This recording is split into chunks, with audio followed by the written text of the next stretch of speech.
Bonjour Anne-Laure, peux-tu s'il te plaît te présenter, nous dire un peu quel est ton parcours, ta formation et ainsi que ton identité de coach s'il te plaît? Oui, bonjour Marion. Alors, je suis Anne-Laure, je suis coach professionnel individuel et équipe. J'ai commencé mon parcours dans les études marketing. Ce qui m'intéressait déjà à cette époque, c'était d'écouter, de comprendre les vécus, les perceptions, les ressentis des interviewés. Et puis des études marketing, je suis passée à la créativité, à l'innovation.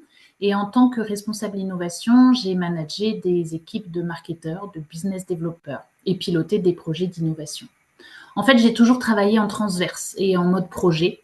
Et du coup, j'ai été confrontée à cette difficulté du transverse, de travailler avec des enjeux et parfois des objectifs divergents, d'être au cœur de la conduite du changement, parfois non désiré, et donc d'être confrontée aux freins inhérents au changement.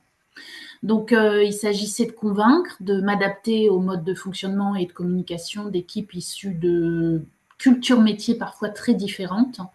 Et c'est en fait ce qui m'a amené au coaching. C'est ce besoin d'aller plus loin dans mes dispositifs d'accompagnement, c'est d'être plus impactante. J'avais l'impression en fait qu'il me manquait ce petit truc qui permet vraiment d'ancrer les changements sur le long terme et qui permet vraiment d'engager durablement les individus et les équipes. C'est pour ça que j'ai décidé de me former au coaching. Donc j'ai déployé ces techniques de coaching finalement en interne et puis de fil en aiguille, j'ai eu envie de me consacrer pleinement et à 100% au coaching. Donc je me suis mise à mon compte et je me suis associée au groupe H2H. Alors mon identité de coach, qui je suis en tant que coach, je dirais que je suis une coach qui allie pragmatisme et créativité. Mes interventions vont mettre vraiment l'accent sur la définition d'objectifs clairs, réalisables, qui visent vraiment à aider le coaché à expérimenter de nouvelles perspectives. Pour ça, du coup, je peux les faire travailler en créativité, puisque c'est mon ADN, à mobiliser les ressources qui l'ennuient et à en développer de nouvelles, et puis développer vraiment des plans d'action qui leur permettent d'atteindre des objectifs et surmonter leurs difficultés. Merci. Anne-Laure, quel lien fais-tu entre le care et le coaching? Et pourrais-tu s'il te plaît partager avec nous une mission dans laquelle tu as pu mettre en œuvre cette notion de prendre soin? Ouais.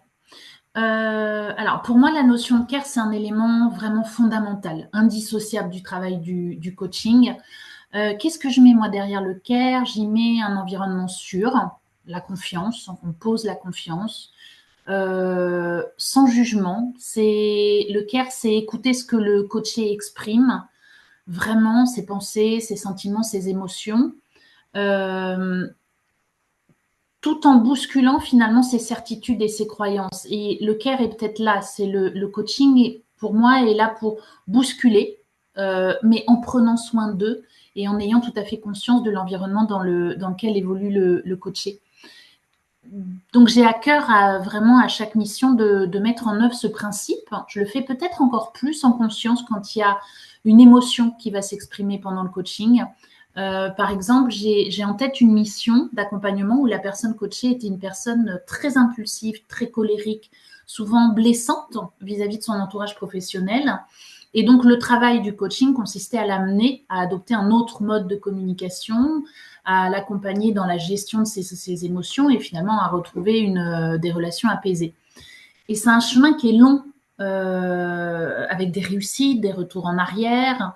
Et pour moi, le care, dans cet exemple concret, ça a été vraiment d'écouter ce qui se disait ou ce qui ne se disait pas dans cette émotion de colère. Et c'était vraiment d'accompagner et d'encourager le coaché à identifier ses émotions et à comprendre finalement ce qui les déclenchait. Et puis là encore, à trouver finalement les ressources et ce que cette personne pouvait mettre en place pour lui permettre de communiquer différemment. Donc le care, c'est ça, c'est quelque chose autour certes, le coaching, en tout cas dans ma façon de coacher, c'est bousculer les croyances et les attitudes, mais prendre soin vraiment de la personne. Merci. Pour terminer, Anne-Laure, pourrais-tu nous dire quel est ton mot préféré de la langue française et nous expliquer pourquoi, s'il te plaît? Oui. Alors, mon mot préféré de la langue française, c'est le mot comprendre.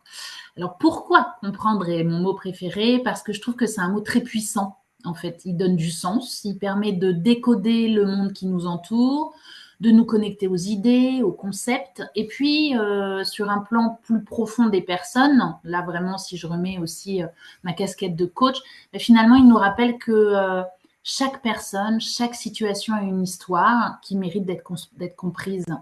Donc, en tant que coach, comprendre, c'est finalement au cœur de ma mission. Je cherche à comprendre mes clients, leurs objectifs, leurs défis, leurs motivations, leurs peurs, leurs freins. Et bien sûr, je les accompagne dans une meilleure compréhension d'eux-mêmes et des autres pour leur permettre de découvrir leurs forces et d'avancer sur leur chemin. Voilà. Merci beaucoup, Anne-Laure.